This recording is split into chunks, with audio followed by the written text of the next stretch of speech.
قل يا أيها الناس إني رسول الله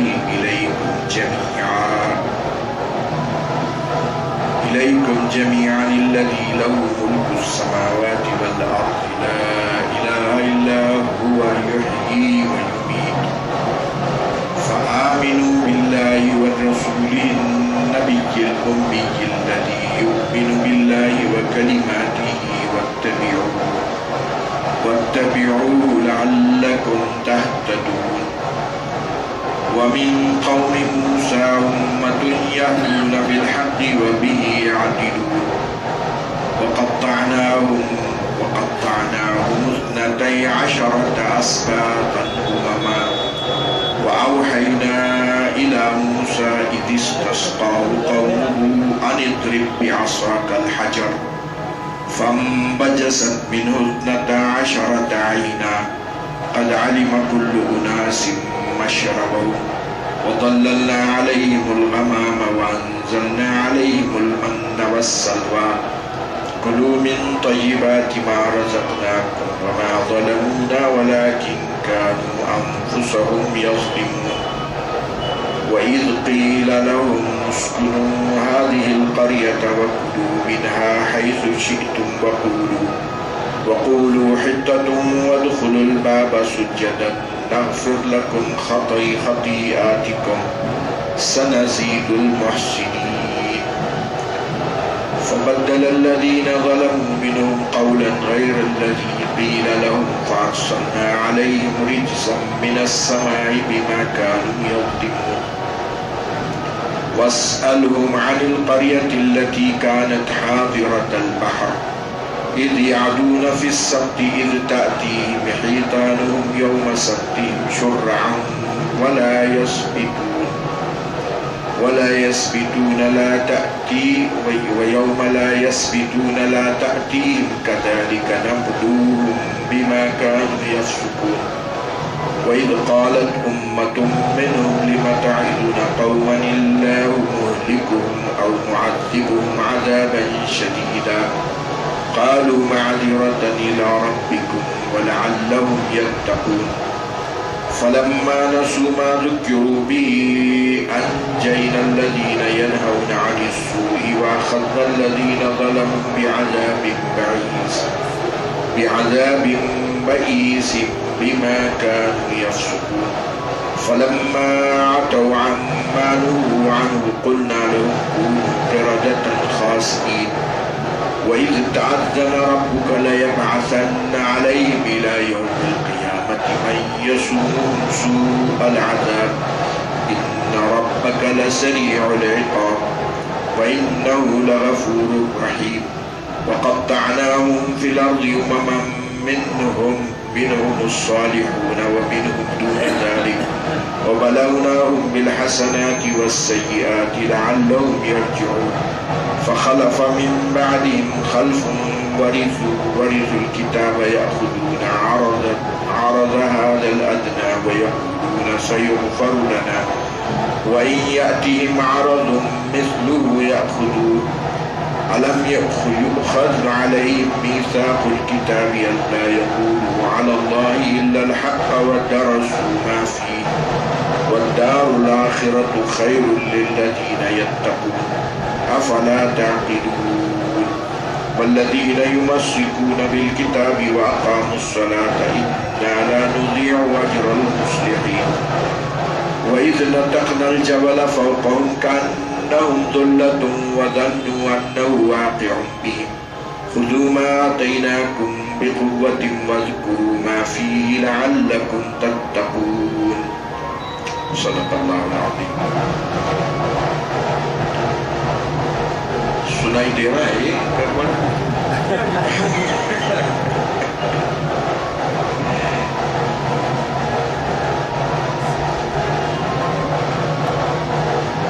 سابقہ درس میں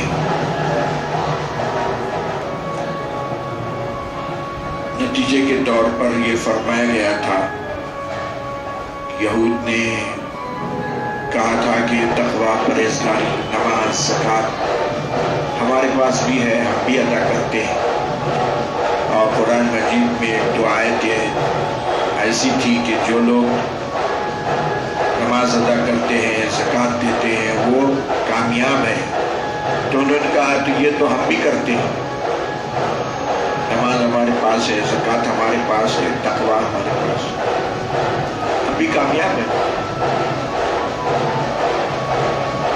تو ان کی جواب میں اللہ سبحانہ و تعالیٰ نے ارشاد فرمایا کہ قُلْ يَا أَيُّهَا النَّاسِ إِنِّي رَسُولُ اللَّهِ إِلَيْكُمْ جَمِيعًا. تم نماز زکوٰۃ تو سب ادا کرتے ہو، لیکن رسول پر ایمان اصل چیز ہے. اس کا کیا ہے؟ اور وہ بھی ساری انسانیت کی طرف. جیسے حضور نے فرمایا کہ اللہ نے مجھے 5 چیزیں خصوصیات کے طور پر عطا فرمائی ہے، ان میں سے ایک ہے کہ ساری انسانیت کی طرف اللہ نے مجھے رسول بنا کر بھیجا ہے. اور پہلے جو انبیاء گزرے ہیں وہ مخصوص قوموں کی طرف رسول بنا کر بھیجے گئے تھے. جیسے حضرت عیسیٰ کے بارے میں، حضرت موسیٰ کے بارے میں خود ہے کہ وہ رسولا الی بنی اسرائیل، بنی اسرائیل کے رسول تھے. اب یہ کرسچن لوگ غیر ضروری اپنی دعوت اور تبلیغ کا کام کر رہے ہیں، جبکہ حضرت عیسیٰ کے ذمے خود نہیں تھا پوری انسانیت کو دعوت دینا. صرف بنی اسرائیل کی ہدایت کے لیے حضرت عیسیٰ بھیجے گئے تھے. رسولا الی بنی اسرائیل صاف ہے. تو اب ان کے جو فالوورز ہیں، جو اپنے آپ کو ان کے فالوورز مانتے ہیں، وہ غیر ضروری ساری انسانیت میں دعوت تبلیغ کا کام کر رہے ہیں. یہاں ہمارے ملک میں تو اتنا نہیں ہے، دوسرے عرب، دوسرے ادھر مغربی دنیا میں یہ حال ہے کہ جگہ جگہ جو ہے وہ انجیل کے نسخے جو ہیں، آپ کار پارک کر رہے ہیں، انجیل کا نسخہ لے کے آپ کو دے رہے ہیں. لڑکے لڑکیاں، اور پھر اپنا پتہ وغیرہ دیکھیے، آپ کو کوئی مدد ہونا ہے. تو یہ مغربی دنیا میں تو عام ہے. تو غیر ضروری محنت کر رہے ہیں.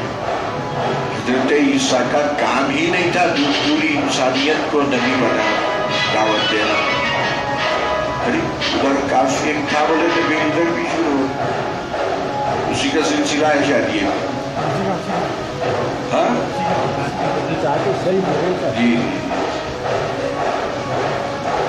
وہ زیادہ جذبے میں دکھ رہے ہیں.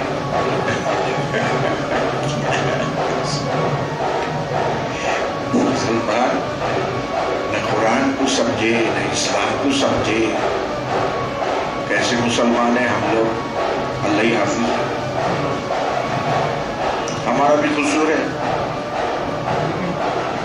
کہ ہم اپنے لوگوں کو نہیں سمجھا سکے اسلام کیا ہے. اپنے ہی لوگوں کو نہیں سمجھا سک رہے ہم اسلام کیا ہے.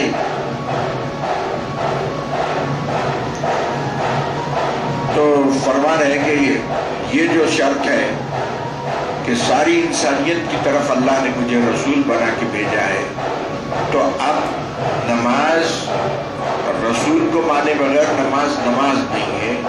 رسول کو مانے بغیر، آخری رسول کو مانے بغیر زکوٰۃ نہیں ہے، نماز نہیں ہے، تقویٰ نہیں ہے. یہ اس میں. اور کون سا خدا؟ وہ بھی الذی لہ ملک السماوات والارض. ان کے رسول ہے یہ کہ جن کی ملکیت میں ساری کائنات ہے. لا الہ الا هو یحیی و یمیت. اور اس میں حیات و موت کا اقتدار اور کنٹرول اس کے پاس ہے. فآمنوا باللہ ورسولہ النبی الأمی. لہذا اس رسول پر اور ایسے نبی پر، رسول اللہ کی جانب سے بھیجے گئے ہیں اس لیے رسول ہے. نبی لوگوں کو غیب کی خبریں بتا رہے ہیں اس لیے نبی ہے. تو فرما رہے کہ الامی الذی یؤمن باللہ وکلماتہ، جو اللہ پر اور اللہ کی کلمات یعنی تورات اور انجیل، زبور اور جتنے آسمانی صحیفے اس پر ایمان ہے اور رسول کا. فاتبعوه، ان کی اتباع کرو. یہ سابقہ درس میں بتایا گیا تھا. آج فرما رہے ہیں ایک معجزہ ہے حضور کا، ایک حضور کی ذات خود معجزہ ہے اس اعتبار سے کہ جیسے یہ آیت میں کہا گیا کہ حضور امی تھے، یعنی امون کے معنی ماں کے ہیں، یعنی جیسا ماں سے پیدا ہوئے ویسے ہی تھے. کسی مدرسے میں، اسکول میں، کسی استاذ کے پاس تشریف نہیں لے گئے. اس معنوں میں امی تھے. اور پھر کچھ نئی لکھ پڑھ کر اتنا عالی شان کلام انہوں نے پیش کیا کہ کوئی اس کا مقابلہ نہیں کر سکتا، کوئی اس کے جیسا لا نہیں سکتا. وہ کلام بھی معجزہ ہے، آپ کی ذات خود معجزہ ہے کہ کوئی درس و تدریس نہیں ہوئی، کوئی پڑھنا لکھنا نہیں ہوا، کچھ نہیں ہوا، اور پھر ایسا کلام پیش کر رہے ہیں. تو اب فرما رہے ہیں حضور کا ایک معجزہ یہ ہے کہ ایک واقعہ یہود کا آگے آ رہا ہے. تو اللہ سبحانہ و تعالیٰ حضور سے فرما رہے ہیں وَاسْأَلْهُمْ عَنِ الْقَرْيَةِ، وہ گاؤں کا واقعہ ان سے پوچھو. اب وہ واقعہ تو جو ہے سوائے آسمانی کتابوں کے کہیں نہیں تھا. یہود و نصارہ کو معلوم تھا، وہ دوسری پوری دنیا کو پتہ ہی نہیں تھا اس واقعے کا. اور وہ واقعے کو تفصیل سے اللہ سبحانہ و تعالیٰ اس میں بیان کر رہے ہیں. تو یہ خود بھی ایک معجزہ ہو گیا. فرما رہے وَاسْأَلْهُمْ عَنِ الْقَرْيَةِ، ان سے اس گاؤں کے بارے میں پوچھو جو فرمایا گیا ہے کہ مدینے اور شام کے بیچ میں تھا. الَّتِي كَانَتْ حَاضِرَةَ الْبَحْرِ، اور اس درمیان میں کوئی سمندر تھا. تو وہ حاضرہ کے معنی ہے کنارے کے ہیں، حافت البحر کے ہیں، یعنی سمندر کے کنارے و آباد تھے. قرآن مجید ایسی اسٹیٹسٹکس کو، اعداد و شمار کو اہمیت نہیں دیتا کہ یہ گاؤں کہاں تھا اور کتنے سال پہلے کا واقعہ ہے. اس کو نہیں، جو اس واقعے سے عبرت لینا ہے اس کا ذکر کر دیا جاتا ہے. اِذْ يَعْدُونَ فِي السَّبْتِ، کہ وہ گاؤں والے جب وہ قریہ جو سمندر کے کنارے پر تھا اور ہفتے کے بارے میں وہ زیادتی کرتے تھے. اللہ سبحانہ و تعالیٰ نے ہر قوم کو ایک ہفتہ عطا فرمایا. تو یہود کو ہفتہ ملا، کرسچنوں کو اتوار ملا، اور یوم العروبہ امت محمدیہ کو جمعہ ملا. تو جو دن آپ کو ملا ہے اس دن کا احترام کرنا آپ کے لیے ضروری ہے. جیسے ہمارے لیے ہے کہ جمعہ کی نماز کی جب اذان ہو جائے تو اب اس کے بعد خرید و فروخت ناجائز. اذان ہوتے ہی خرید و فروخت کرنا، دکان کھلی رکھنا سب ناجائز. جمعہ کا احترام ہے. تو یہود کے لیے ایسا ہی تھا کہ ان کے لیے یہ تھا کہ مچھلی کا شکار ہفتے کے دن نہیں کرنا. اور اللہ سبحانہ و تعالیٰ نے ان کی آزمائش کے لیے یہ کام کیا کہ یہ پابندی کرتے یا نہیں کرتے. ہفتے کے دن مچھلیاں زیادہ حاضر ہو جاتی تھی ان کے پاس. منہ اٹھا کے اوپر سب ہفتے کے دن قریب اتنے مچھلیاں جمع ہو جاتے تھے کہ پانی نہ نظر آتا تھا، مچھلیاں ہی دکھتی تھی. ان کی آزمائش کے لیے اللہ سبحانہ و تعالیٰ ایسے شریروں کی آزمائش ایسی کرتے ہیں. اور نیک لوگوں کی آزمائش ہے تو توفیق سے ہوتی ہے، اللہ کی توفیق ہوتی ہے. تو فرما رہے یعدون فی السبت کہ وہ ہفتے کے دن میں زیادتی کرنے لگ گئے. انہوں نے کیا کیا؟ وہ سمندر میں شکار تو نہیں کیا، البتہ یہ کیا کہ سمندر سے نالیاں بنائی اور ادھر گڑھے بنا دیے بڑے بڑے. تو وہ نالیوں کے ذریعے سے سمندر کا پانی گڑھوں میں جمع ہوتا تو مچھلیاں بھی آ جاتی اس میں ہفتے کے دن. پھر اتوار کے دن آ کے شکار کر لیتے تھے. تو معلوم ہوا کہ اللہ سبحانہ و تعالیٰ کا جو حکم ہے مچھلیوں کا شکار نہیں کرنا چاہیے ہفتے کے دن، اس حکم کی خلاف ورزی کا ایک طریقہ نکال لیے. تو اس طریقے کے ہیلے حوالے کر کے بہرحال مخالفت کرنا اللہ کی، یہ بھی حرام ہے، یہ بھی ناجائز ہے. ہماری شریعت میں بھی ایسے ہیلے کرنا کہ جس کی وجہ سے حرام جو اللہ کا ہے وہ حرام ہی رہے، باقی رہے، اور اس پر جو ہے اس کی خلاف ورزی ہو جائے، یہ بھی ناجائز ہے. تو انہوں نے یہ کام کیا کہ وہ اتوار کو آتے پھر شکار کر لیتے، مچھلیاں مل جاتی تھی.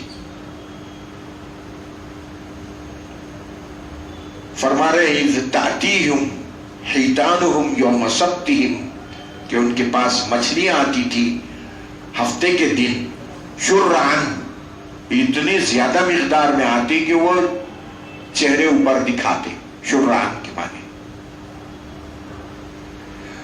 اور وہ یوم لا یثبتون، اور وہ اس دن جو ہے ہفتہ نہیں مناتے تھے گویا، یعنی اس طرح وہ نالی اولی نکال کے ہفتے کا احترام ختم ہو گیا. لا تأتیہم کذالک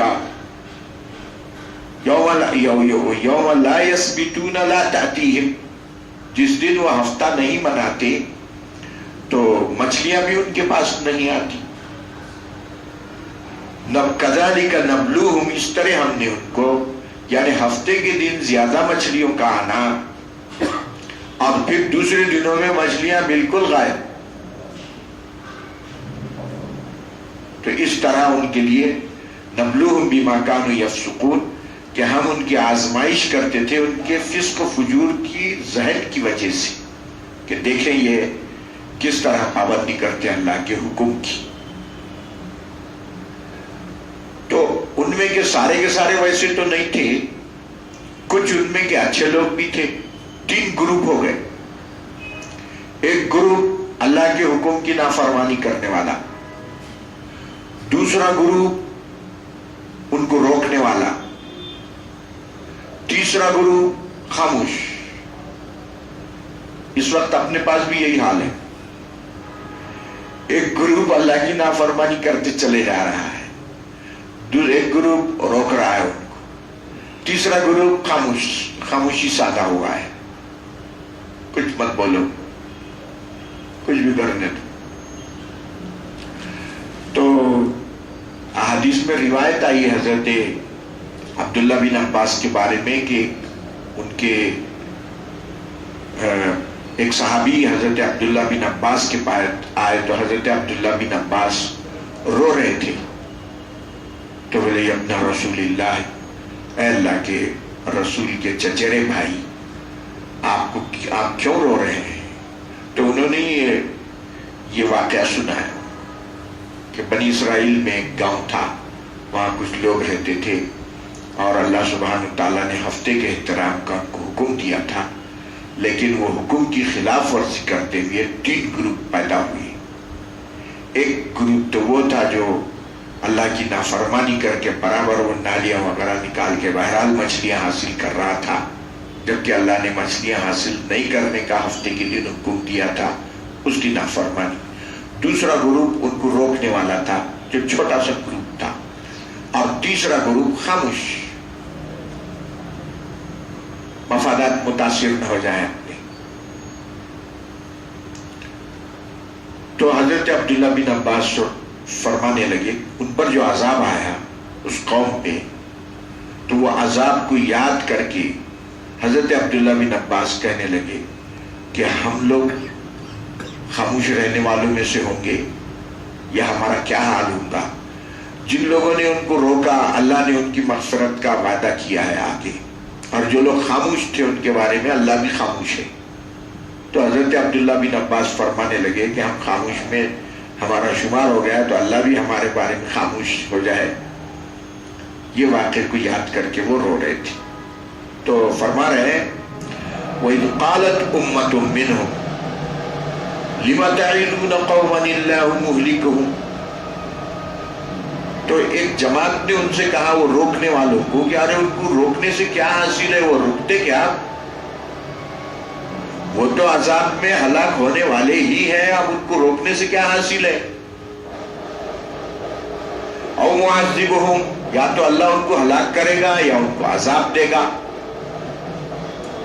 عذابا شدیدا، سخت عذاب دے گا یا ہلاک کرے گا اللہ ان کو. تو وہ روکنے والوں نے کہا کہ معذرتاً الی ربکم، یہ ہم اس لیے روک رہے ہیں کہ ہم اپنے پروردگار کے سامنے اپنا عذر پیش کر سکیں کہ مولا ہم نے روکا تھا ان کو مگر یہ نہیں رکے. وَلَعَلَّهُمْ يَتَّقُونَ، یہ امید یہ بھی ہو سکتی کہ ہمارے روکنے سے رک بھی جائے. تو نصیحت کرنے میں ان کو روکنے میں کیا حرج، ہو سکتا رک بھی جائے. اور نہیں رکتے ہیں تو پھر اپنے پروردگار کے پاس اپنا عذر ہے کہ مولا ہم نے تو بات بتائی تھی. فَلَمَّا نَسُوا مَا ذُكِّرُوا بِهِ، جب وہ بھول گئے جو ان کو یاد دلایا گیا تھا کہ ہفتے کی پابندی کرنا ہفتے کے دن کی، تو انہوں نے جو ہے یہاں تو ہاں پھر آگے آ ہی رہا ہے وہ فَلَمَّا نَسُوا مَا ذُكِّرُوا بِهِ أَنْجَيْنَا الَّذِينَ يَنْهَوْنَ عَنِ السُّوءِ، تو ان لوگوں کو ہم نے نجات دی. تو ہوا کیا کہ وہ 12,000 ان میں سے روکنے والے تھے اور تقریباً 75,000 مخالفت کرنے والے تھے. تو ان لوگوں نے کیا کیا، جو روکنے والے تھے انہوں نے کہا کہ ارے بھائی یہ تو رک رہے نہیں، کھلی اللہ کی مخالفت کر رہے ہیں، نافرمانی کر رہے ہیں، تو اگر کوئی عذاب آ گیا تو ہم پہ بھی نہ آ جائے. لہٰذا انہوں نے ایک دیوار ایسی ڈال دی کہ یہ 12,000 الگ ہو گئے، وہ الگ ہو گئے. ایک دن یہ ہو گیا کہ ادھر سے کوئی لوگ آ ہی نہیں رہے ہیں. ان کا کہ یہ کیا چکر ہے، کوئی دکھ رہا ہی نہیں، کوئی آدمی آ رہا باہر، نہ کوئی کچھ نہیں. تو بڑی تشویش سے انہوں نے جا کے اور جب دیکھا ان کو تو وہ سارے کے سارے بندر بن گئے اور جو ان میں کے بوڑھے تھے وہ خنزیر ہو گئے. اب یہ لوگوں کو بڑی حیرت ہو گئی کہ یہ کیا ہو گیا. اب 3 دن تک وہ اسی حالت میں رہے، اس کے بعد اللہ سبحانہ وتعالیٰ نے ان کو ہلاک کر دیا. تو وہی فرما رہے اللہ سبحانہ وتعالیٰ فَلَمَّا نَسُوا مَا ذُكِّرُوا بِهِ، جو ان کو یاد دلایا گیا تھا جب وہ بھول گئے اس کو تو ہم نے نجات دی ان لوگوں کو جو برائی سے روک رہے تھے. وَأَخَذْنَا الَّذِينَ ظَلَمُوا، اور ہم نے پکڑ لیا ان لوگوں کو جو ظالم تھے، جنہوں نے ظلم کیا، بعذاب بئیس، ایک سخت عذاب کے ذریعے سے، کہ ان کو سب کو بندروں میں تبدیل کر دیا گیا اور جو بوڑھے تھے وہ خنزیر بن گئے. بما كانوا يفسقون، ان کی کھلی نافرمانی کرنے کی وجہ سے. فلما عتوا عما نهوا عنه، جب انہوں نے حد سے زیادہ آگے بڑھ گئے، نافرمانی کی ان چیزوں سے جو ان کو روک گیا تھا، جن چیزوں سے قلنا لهم كونوا قردة خاسئين، تو ہم نے ان کو حکم دی، ایک کن کے ذریعے سے کہہ دیا کہ تم بندر ہو جاؤ اور ذلیل ہو جاؤ. یہ عذاب اس قوم پر آیا. تو حضور صلی اللہ علیہ وسلم نے ان سے پوچھا کہ بھئی وہ گاؤں والوں کا کیا حال ہے جن پر یہ عذاب آیا تھا. تو یہود نصارہ کو تو معلوم تھا واقعہ، یہود کو تو معلوم تھا، ان کی کتاب میں آ گیا تھا. نصارہ کو معلوم تھا، ان کی کتاب میں آیا تھا. دوسروں کسی کو پتہ نہیں تھا. جب حضور نے ان کا یہ راز بتایا تو گویا یہ بھی خود ایک دلیل ہے آپ کے نبی ہونے کی، کہ وہ معجزہ ہو گیا. گویا کہ ایک چیز جو معلوم ان کو تھی صرف، حضور نے اس کو تفصیل سے اس واقعے کو اس میں ذکر فرمایا. وَإِذْ تَعَذَّنَ رَبُّكَ لَيَبْعَثَنَّ عَلَيْهِمْ إِلَى يَوْمِ الْقِيَامَةِ، اور اس کے بعد اس قوم کو اللہ سبحانہ وتعالیٰ نے یہ استعاذن اخبرا، اللہ نے تاکید کے ساتھ ان کو بتایا، لَيَبْعَثَنَّ عَلَيْهِمْ إِلَى يَوْمِ الْقِيَامَةِ، کہ یہ قوم جو اتنی نافرمان ہے، اللہ سبحانہ وتعالیٰ ان پر قیامت تک کے لیے ایسے لوگوں کو مسلط کرے گا، من یسومہم سوء العذاب، جو ان کو برا عذاب، بدترین عذاب پہنچائے گا۔ ان ربک لسریع العقاب، ہوا یہی ہے کہ بنی اسرائیل پر مختلف قومیں، حضرت سلیمان نے ان کو سزا دی، اس کے بعد بخت و نصر آیا، اس نے ان کو تباہ کیا، اس کے بعد جو ہے پھر رسول پاک صلی اللہ علیہ وسلم کے زمانے میں یہود کو نکال دیا گیا، مدینے سے نکال دیا گیا، پھر حضرت عمر کے زمانے میں بیت المقدس پر قبضہ ہوا،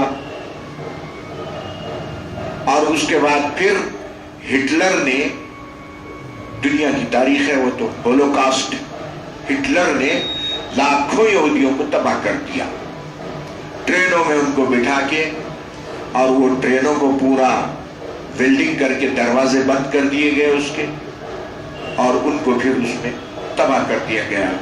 اور یہ بھی کیا کہ اس نے اعلان کیا کہ میں بہت زیادہ انعامات دینے والا ہوں، یہود کو ایک پلے گراؤنڈ میں جمع کر دیا، اور اس کے دروازے بند کر کے ان پر بلڈوزر چلا دیے گئے، اور ختم کر کے پھر ان کے وہ جو گوشت پوش ہڈی بچے ہوئے تھے اس کو چکنا چور کر کے اٹھا کے زمینوں میں کھاد بنا کے پھینک دی۔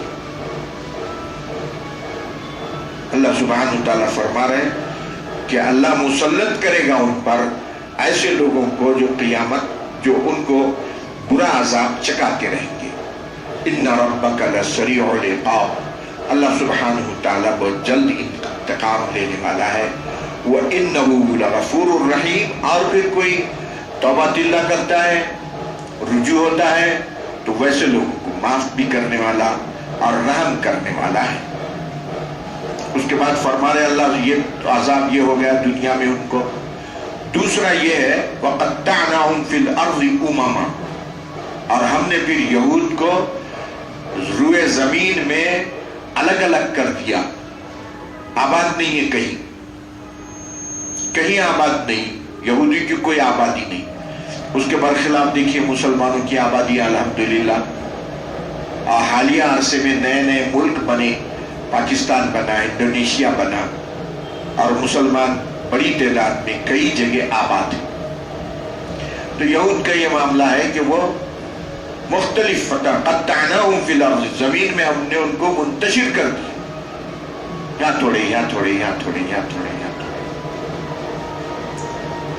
امماً جماعتا منہم الصالحون، اللہ تعریف بھی کر رہے ہیں ان کی کہ یہود میں سے بہت سارے صالحین بھی ہیں، ومنہم دون ذالک، اور بہت سارے ان میں سے اس سے ہٹ کے ہیں۔ چنانچہ ایک روایت حضرت عبداللہ بن عباسی کی ہے، جو راویوں نے روایت کی ہے، تو میں سمجھتا ہوں مسلم شریف میں بھی ہے کہ یہود کی ایک جماعت جو اللہ فرما رہا ہے کہ ان میں سے صالحین بھی ہے، ایک جماعت اللہ سبحانہ وتعالیٰ نے ان کی دنیا کے کسی کونے میں آباد کی ہے، اور زمین کے اندر سے ان کے لیے راستہ فراہم کیا گیا، اور وہ کسی کونے میں پہنچے ہوئے ہیں، اور وہاں پوری طرح وہ اپنی کتاب تورات اور انجیل اور رسول پاک علیہ السلام کے آنے کے بعد حضور پر بھی انہوں نے ایمان لائے، اور وہ آباد ہے۔ ایک روایت ہے لیکن مفسرین نے اس کو ناقابل اعتبار سمجھا، اس لیے کہ دنیا کا چپا چپا دیکھ لیا گیا ہے، ایسی کوئی قوم کہیں آباد نہیں ہے، اور یہ روایت صحیح نہیں معلوم ہوتی ہے۔ مگر اللہ سبحانہ وتعالیٰ فرما رہے ہیں ان میں سے صالحین بھی ہیں، منہم الصالحون، کہ ان میں سے صالحین بھی، نیک لوگ بھی ان میں سے ہیں، ومنہم، جیسے ان میں سے بہت سارے رسول پاک صلی اللہ علیہ وسلم پر ایمان لائے، جیسے وہب بن منبہ، عبداللہ بن سلام اور ان کے ساتھی جو حضور پر ایمان لائے۔ وَبَلَوْنَاهُمْ بِالْحَسَنَاتِ وَالسَّيِّئَاتِ، اور اب پچھلی تاریخ ان کی بتا رہے اللہ سبحانہ وتعالیٰ یہود کی، کہ ہم نے ان کو اچھائیوں سے بھی آزمائش میں ڈالا، برائیوں سے بھی آزمائش میں ڈالا، یعنی ان پر خوشحالی بھی آئی اس غرض سے آزمائش کے لیے کہ خوشحالی کو دیکھ کے اللہ کی شکر گزاری ادا کریں گے۔ خوشحالی آئی تو مومن کا یہ کام ہے کہ اللہ کی شکر گزاری ادا کر کے اللہ پر مزید ایمان مضبوط ہو جائے، اور اگر تکلیف آ گئی تو مزید اللہ کی طرف مومن رجوع ہوتا ہے کہ یہ تکلیف اللہ کی جانب سے ہے اور اس کے دفع کے لیے اسی سے رجوع ہو۔ تو اللہ فرما رہے ہیں کہ ہم نے ان کو اچھائیوں سے بھی آزمایا اور برائیوں سے بھی آزمایا، خوشحالی بھی ان کو آئی، تکلیفیں بھی ان کو آئی، لعلہم یرجعون، تاکہ وہ اللہ کی طرف رجوع ہو، لیکن نہیں۔ تو ان میں کی ایک جماعت اور کچھ لوگ نیک بھی تھے، لیکن بعد میں جو ان کی نسل آئی ان کے بارے میں فرما رہے فخلف من بعدہم خلف، ان کے بعد ان کے جانشین آئے۔ خلف لام کو سکون اگر پڑھے تو اس کے معنی ہوتے ہیں برے جانشین، ان کے بعد ان کے جانشین برے لوگ بنے، برے خلیفہ بنے، اور لام کو زبر اگر پڑھے خلف اس کے معنی ہوتے ہیں اچھے جانشین۔ تو فخلف من بعدہم خلف، اور ان کے بعد برے جانشین آئے، ورثوا الکتاب، اور انہوں نے کتاب کی وراثت حاصل کی، یاخذون عرض ھذا الادنی، کیا کرنے لگے؟ اس کتاب سے غلط فتوے دے کے، اس میں تحریف کر کے، اس میں رد و بدل کر کے دنیا کی زندگی کمانے لگ گئے۔ کوئی دولت مند آدمی کا سے کوئی غلطی ہو گئی، زنا ہو گیا، اس کے لیے معمولی قسم کی سزا صادر کرتی، کہتے کہ نہیں ان کے لیے اب یہی ہے، اور کوئی غریب وغیرہ نکلتا اس کو مکمل سزا دے دی جاتی۔ تو تحریف کئی قسم کی ہو سکتی ہے، رد و بدل الفاظ میں، آیتوں میں، صورتوں میں، معنی کا رد و بدل، اور آخر میں فتوے کا رد و بدل، کہ فتوے میں ایسی ڈنڈی مار دی جائے کہ سامنے والے کو غلط بات بتا دی جائے۔ وَيَقُولُونَ سَيُغْفَرُ لَنَا، اس کے باوجود بھی ان کی ایک ایسی نسل پیدا ہو گئی کہ یہ سارے رد و بدل تحریف کے باوجود یہ سمجھ رہے ہیں اللہ ہمارے کو بخشے گا۔ تو مفسرین نے یہاں مسلمانوں کو بھی بہت سارے تفسیر کی کتابوں میں مسلمانوں کے بارے میں بھی لکھا ہے کہ ہمارے بھی اللہ سبحانہ و تعالیٰ یہ سب واقعات اس لیے لکھ رہے ہیں ہمارے لیے، یہ ہمارے لیے بھی عبرت اور سبق ہے کہ ہم بھی غلط سلط کام کرنے میں مصروف ہیں اور توقع یہ لے رہے ہیں کہ حضور کی شفاعت مل جائے گی۔ وَإِنْ يَأْتِهِمْ عَرَضٌ مِثْلُهُ يَأْخُذُوهُ، اور مغفرت کی امید لے لگے ہوئے ہیں۔ اللہ فرما رہا ہے کہ ان کو اور دنیا اگر ملے تحریف کے لیے، تبدیل کے لیے، مزید اس کو وہ حاصل کریں گی۔ اتنے دنیا داری رس بس گئی ہے ذہنوں میں۔ الم یؤخذ علیہم میثاق الکتاب، کیا ان سے کتاب کا، تورات کا میثاق نہیں لیا گیا تھا؟ اللہ یقولوا علی اللہ الا الحق، کہ اللہ پر سوائے حق کی کوئی دوسری بات نہیں کہنا۔ ودرسوا ما فیہ، اور تورات میں جو تعلیمات تھی ان کو پڑھ بھی لیا تھا انہوں نے۔ والدار الآخرۃ خیر للذین یتقون، اور یہ ہمارا قاعدہ ہے کہ جو دار آخرت ہے، آخرت کے لیے جو آدمی کماتا ہے وہ بہترین ہے تقوی والوں کے لیے۔ افلا تعقلون، تم سمجھتے کیوں نہیں؟ والذین یمسکون بالکتاب، اور جو لوگ کتاب کو مضبوطی سے عمل کرتے ہیں۔ لفظ یمسکون لانے کا مقصد یہاں یہ ہے کہ والذین یمسکون نہیں کہا کہ جو لوگ کتاب کو تھامتے ہیں، ایمان لاتے ہیں، بلکہ یمسکون کا کہنے کا مطلب یہ کہ مضبوطی سے تھامنے کا مطلب یہ کہ اس پہ عمل کرتے ہیں۔ اور جو لوگ کتاب کو مضبوطی سے تھامتے ہیں، عمل کرتے ہیں، وَأَقَامُوا الصَّلَاةَ، اور نماز قائم کرتے ہیں، إِنَّا لَا نُضِيعُ أَجْرَ الْمُصْلِحِينَ، ایسے مصلحین کے اجر کو ہم ضائع نہیں کرتے۔ وَإِذْ نَتَخْنَا الْجَبَلَ فَوْقَهُمْ، وہ بھی اللہ واقعہ یاد دلا رہے ہیں کہ جب حضرت موسیٰ تورات لے کے آئے، ان کی خود خواہش تھی کہ تورات ہم کو اللہ کا کلام چاہیے۔ حضرت موسیٰ 40 دن کے اعتکاف کے بعد تورات ملی، جب لے کے آئے اس میں بعض تعلیمات دیکھے تو بولے نہیں یہ نہیں ہوتا ہمارے سے، یہ بہت سخت ہے، بولے اس پہ کہاں سے عمل کریں گے ہم لوگ؟ تو اللہ سبحانہ و تعالیٰ نے کیا کیا؟ حضرت موسیٰ کی درخواست پر پہاڑ کو اٹھایا کہ بھئی تم خود جو ہے تورات مانگے، اور جب تعلیمات آ گئے تو وہ صاحب بول رہے ہمارے سے نہیں ہوتا۔ تو اللہ سبحانہ و تعالیٰ نے پہاڑ کو اٹھایا فرشتوں کے ذریعے جو 3 کلومیٹر کا تھا، اور ان کے اوپر کھڑے کر دیا، اور بولے مانتے نہیں مانتے؟ تو اب کیا کریں؟ پہاڑ گر نہ جائے بلکہ سجدے میں چلے گئے، اور سجدے میں بھی گئے تو پوری طرح پیشانی زمین پہ نہیں بلکہ کروٹ وہ پہاڑ کو بھی دیکھنے لگی، گر رہا کہ کیا ہے، اتنی شریر قوم۔ تو فرما رہے ہیں کہ نتقنا الجبل رفعنا الجبل معنی میں ہم نے پہاڑ کو اٹھایا ان کے اوپر، فوقہم کانہ ذلہ، ایسا ہو گیا وہ جیسے بادل ہے پہاڑ، وظنوا انہ واقع بہ، اور ایسا سمجھنے لگے کہ اب گرتا یہاں پہ۔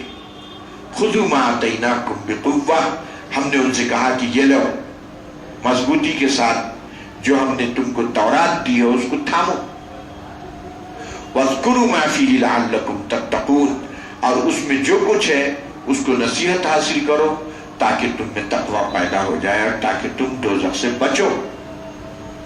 اب سوال یہ پیدا ہوتا ہے کہ دین کے معاملے میں سختی نہیں ہے، جبر نہیں ہے، سختی تو ہے مگر جبر نہیں ہے، جیسے قرآن مجید میں ایک جگہ کہا گیا ہے لا اکراہ فی الدین، دین کے بارے میں جبر نہیں۔ پھر یہ تو جبر ہو گیا، نہیں تو ایمان لانے کے بعد جبر ہے، ایمان لانے کے لیے جبر نہیں ہے کہ تم مومن بنو، بلکہ نہیں بولے آپ مومن ہو گئے، سب ہو گیا، تورات مانگے آپ خود ہی، جب تورات آ گئی کہنے لگے اس پہ ہمارے سے نہیں ہوتا عمل کرنا، اب کیا کریں؟ تو ملٹری میں آپ شریک ہو جائیں، اس پر جبر نہیں ہے، آپشن ہے، چاہے تو آپ شریک ہو جاؤ ملٹری میں یا مت ہو جاؤ، مگر شریک ہونے کے بعد اب وہ ٹریننگ وورنگ میں تو پھر پڑیں گے جوتے۔ ایک ہمارے دوست جو ہے ملٹری میں شریک ہو گئے اور اچھے پوسٹ پہ بھی تھے، مگر وہ برداشت نہیں ہو سکی ان کی وہ ٹریننگ وغیرہ، نکل کے باہر آ گئے، بولے نہیں بتاؤ بہت مشکل ہے ان کی ٹریننگ، وہ مشقیں کیا کیا ہے پتہ نہیں۔ تو جبر یہاں ان پہ ایمان کے بارے میں نہیں کیا گیا بلکہ اعمال کے بارے میں کیا گیا۔ جیسے مسلمان بھی ایمان لانے میں کوئی جبر نہیں ہے، لیکن مومن ہونے کے بعد نماز نہیں پڑھے تو سختی کریں گے، تو یہ ہے اس میں۔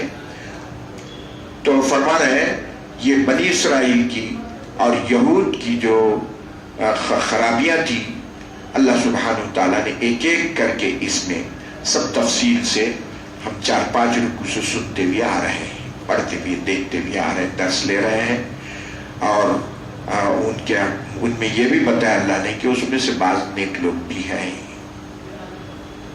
اللہ سبحانہ وتعالیٰ ہم لوگوں کو نیک توفیق دے۔ مولانا